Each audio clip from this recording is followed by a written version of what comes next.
90 सरीसृप जमीन पर नहीं रहते थे, बल्कि भोजन की तलाश में पेड़ों पर चढ़ते थे, जैसे आजकल बोर्नियो का छोटा उड़ने वाला छिपकली करता है।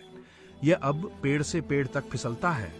इसने पंख विकसित कर लिए हैं जो त्वचा के फड़फड़ाने वाले होते हैं, जिन्हें लंबी पसलियों द्वारा सहारा दिया जाता है।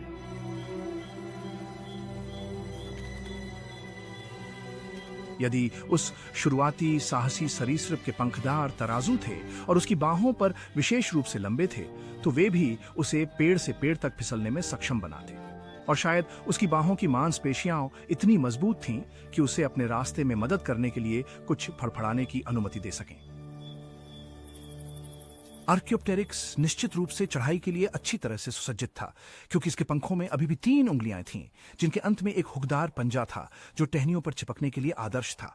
और आज भी ऐसे पक्षी हैं जिनके पास बहुत सामान है, जो यह स्पष्ट संकेत देते हैं कि यह उनका उपयोग कैसे कर सकता था।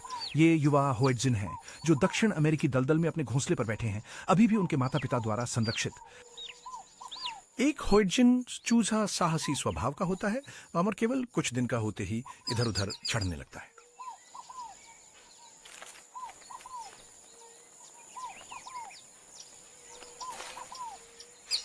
इसके अगले अंगों पर लगे हुक स्पष्ट रूप से इसे सुरक्षित रखने में बहुत उपयोगी हैं, जब तक कि वे पंखदार और विश्वसनीय पंख नहीं बन जाते।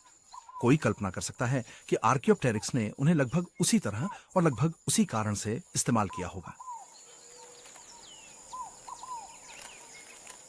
कभी कभी हालांकि एक आपदा होती है। दलदल में खतरनाक सरीसृप होते हैं, सांप और कायमैन, लेकिन पंखों पर मौजूद पंजे फिर से अमूल्य साबित होते हैं।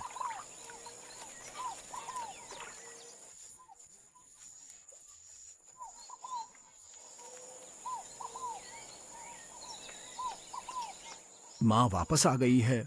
वह पत्ते खा रही थी और उसका पेट भरा होगा। शायद चूजे के लिए कुछ होगा।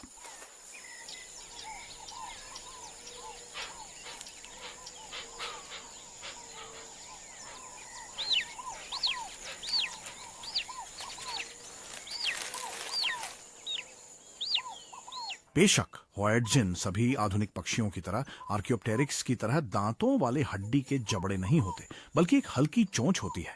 यह महत्वपूर्ण परिवर्तन कब हुआ? खैर, इस जीवाश्म पक्षी के पास एक चोंच है और इसे हाल ही में चीन में पाया गया था।